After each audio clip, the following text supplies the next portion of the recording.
आज की तारीख़ में अगर आप ये देखना चाहते हैं कि सैयदुश्शुहदा के कातिल कौन थे, किस अक़ीदे के हामिल थे,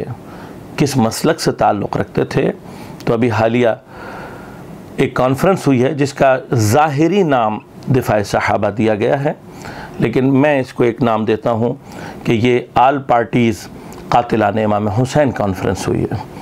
इसलिए कि ये दिफ़ा सहाबा का स्टिकर तो वो बिल्कुल वैसे ही है जिस तरह से लश्कर यजीद, शिम्र, उमर साद जैसे मलाईन कलमा पढ़ रहे थे ज़ाहिर में। इनका ये ज़ाहिरी कलमा इस्लाम नहीं है, क्योंकि ये वाज़े तौर पर कुरान की मुनाफिकीन की जो डेफिनेशन है उससे, अगर हम ये कहा जाए कि ये मुसलमान है, उससे मुखालिफ है। कुरान ने बहुत वाज़ेह तौर पर सूरह मुबारक मुनाफिकून की पहली आयत में यह बात कही है कि रसूल ये आकर तुम्हारे पास शहादत देते हैं, कलमा पढ़ते हैं और ये कहते हैं कि आप अल्लाह के रसूल हैं, और फिर कुरान फरमाता है कि अल्लाह भी गवाही देता है कि ये मुनाफिकीन झूठ बोल रहे हैं। लिहाजा याद रखिएगा, ऐसे अफराद के जो अल-ज़ाहिर तो कलमा पढ़ रहे हों लेकिन इस्लाम दुश्मन हों, दीन के दुश्मन हों, दीन की जड़ों को काटने वाले हों, इनको कुरान मुनाफिक के लफ्ज़ से याद करता है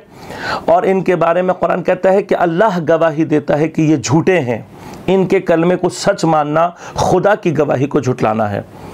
और तारीख़ में पैगंबर के बाद मुनाफिकीन का गुरूह जहाँ पर खुलकर सामने आया है उस मकाम का नाम करबला है। लिहाजा करबला से रिलेटेड हर आदमी जो करबला में इमाम हुसैन के मुखालिफ था फ़िज़िकली, जो अक़ीदतन इमाम हुसैन का मुखालिफ था, जो रज़ायतन इमाम हुसैन का मुखालिफ था, वो पूरी मशीनरी कि जिसने करबला को बर्पा किया, ये सारे के सारे वो मुनाफिकीन हैं कि जिनके झूठ, जिनके कलमे के झूठ की गवाही अल्लाह ने दी है। लिहाजा आज अगर ज़मीन पर कोई मुनाफिक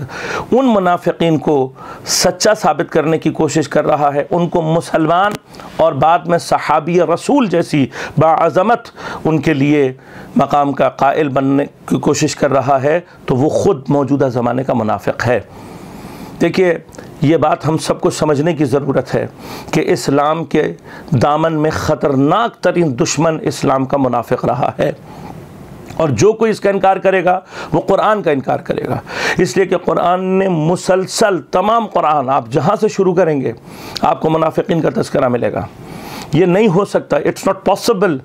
कि पैगंबर के बाद मुनाफिकीन ख़त्म हो जाए, बल्कि पैगंबर के बाद सल्लल्लाहु अलैहि वसल्लम की शहादत के बाद इन मुनाफिकीन का ज़ोर ज़्यादा कवी होगा। ये सीधा साधा सा मसला है, अक़ली मसला है, और अगर कोई इन मुनाफिकीन को डिफेंड करेगा तो वो वाज़े तौर पर आज के दौर का मुनाफिक है। लिहाजा अब अगर आप ये देखना चाहते हैं कि इमाम हुसैन के कातिल कौन थे, तो आल पार्टीज़ कातिलाने इमाम हुसैन कॉन्फ्रेंस में जो अपने मसलक की नुमाइंदगी लेकर बैठा हुआ था, उसने आज ये साबित कर दिया है कि इमाम हुसैन के कातिल कौन थे। हमें अब साबित करने की ज़रूरत नहीं है।